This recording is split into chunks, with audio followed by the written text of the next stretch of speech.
সরকারি কর্মচারী বন্ধুরা, আপনারা জানেন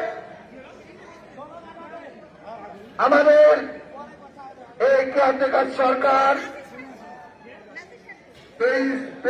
পে কমিশন গঠন করে এবং পে কমিশন গঠন করে কোটি কোটি টাকা খরচ করার পরে যখন পে কমিশন আমাদের পে স্কেলের প্রস্তাব জমা দেন, তারপরেও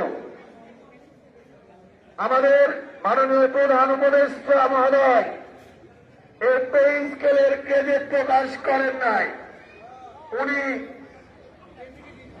অসম্মতি বা অপারগতা জানাচ্ছেন।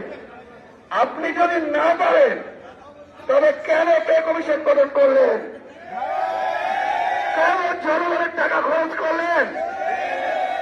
কেন সারা বাংলাদেশের জনগণকে বলা হলো সরকারি চাকরিজীবীদের বেতন দ্বিগুণ হয়ে গেছে?